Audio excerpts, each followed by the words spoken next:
গাৰ্গী ডেকা। নমস্কাৰ। গাৰ্গী ডেকা, তুমি এতিয়া কোন শ্ৰেণীত পঢ়ি আছা?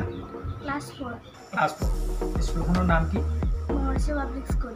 মহৰ্ষি পাব্লিক স্কুল। ক'ত এইখন স্কুল? বেজেৰা। বেজেৰা। আৰু কোন শ্ৰেণী পাইছা তুমি? ক্লাছ 4। ক্লাছ 4। বেজেৰাৰ মহৰ্ষি পাব্লিক স্কুলৰ ক্লাছ 4ৰ ছাত্ৰী গাৰ্গী ডেকা।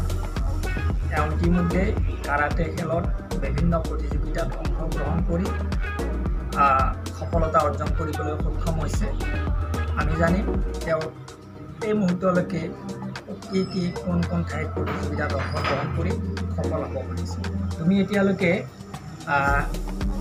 ক'ত প্ৰতিযোগিতাত অংশগ্ৰহণ কৰিলা কাৰাটেত?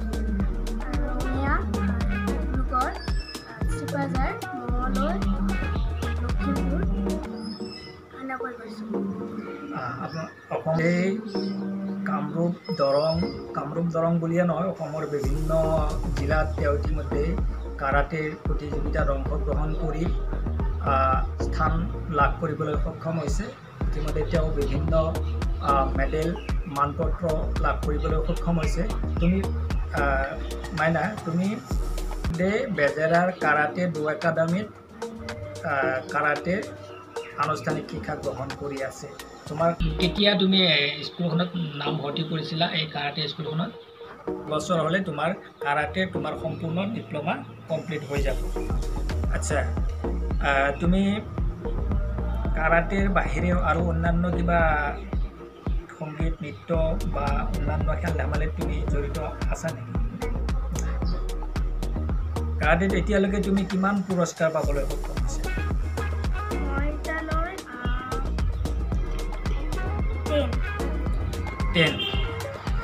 এতিয়ালৈ তুমি অসমৰ 10খন প্ৰতিযোগিতাত অংশগ্ৰহণ কৰি তুমি পজিশ্যন স্থান লাভ কৰিবলৈ সক্ষম হৈছা।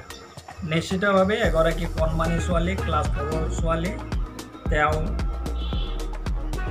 স্কুলীয়া পাঠ্যক্ৰম স্থান লাভ কৰিবলৈ সক্ষম হৈছে। আমি তেওঁৰ ভৱিষ্যত উজ্জ্বল কামনা কৰিছোঁ। তেওঁ একমাত্ৰ কন্যা। কাৰাটে কিছুমান বেল দিয়াৰ চিষ্টেম আছে। এই বেলবিলাক কিমান দিনৰ অন্তৰে বা কিবা পৰীক্ষা ইয়াত পাতে নেকি বেল পাবৰ কাৰণে? অন্তৰে মূৰে এক্সামটো পতা হয়। আৰু মই এতিয়া 8 নম্বৰৰ বেল্টটো পাইছোঁ, পাৰ্পল। আৰু মই 1 ইয়াৰ্ছৰ পিছত মই ব্লেক বেল্ট পাম আৰু 2টা পৰীক্ষা দিলে। 3 মাহৰ মূৰে তোমালোকৰ পৰীক্ষা হয়। তুমি ইতিমধ্যে 8টা বেল পাবলৈ সক্ষম হৈছে আৰু তোমাৰ 2টা বেল পাবলৈ বাকী আছে। এই 2টাৰ ভিতৰত লাষ্ট বেলটো হ'ব ব্লেক বেল্ট। এই ব্লেক বেল্টটো পোৱাৰ পাছত তোমাৰ এই কোৰ্চটো কমপ্লিট। আমাৰ ইয়াতে এখন কেৰাটে ডো একাডেমি ইয়াতে নাই। মই ভাবিছিলোঁ ব্লেক বেল্টৰ পিছত ইয়াতে কেৰাটে ডো একাডেমি এখন খুলিম। আচ্ছা, এইটো খুবেই ভাল কথা। তোমাৰ এই কাৰাটে কোৰ্চটো কমপ্লিট হোৱাৰ পাছত তুমি তোমাৰ নিজৰ ঠাইত, নিজৰ অঞ্চলত কাৰাটে স্কুল এখন পাতিবা আৰু তুমি তাত প্ৰশিক্ষক হিচাপে থাকিবা। ইয়াৰ উপৰি তোমাৰ কাৰাটে বিভিন্ন প্ৰতিযোগিতাবিলাক হৈ থাকে। তুমি ব্লেক বেল্ট পোৱাৰ পাছত যদি ৰাষ্ট্ৰীয় পৰ্যায়ত তুমি প্ৰতিযোগিতাত অংশগ্ৰহণ কৰাৰ সুযোগ পোৱা, তুমি সেইবিলাকত অংশগ্ৰহণ কৰিবা নে নকৰা?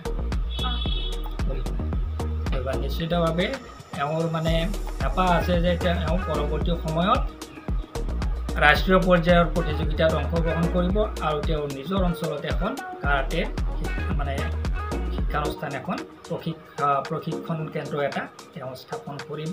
গতিকে এই ক্ষেত্ৰত পৰিয়ালৰ লগতে অঞ্চলবাসীৰ সহায়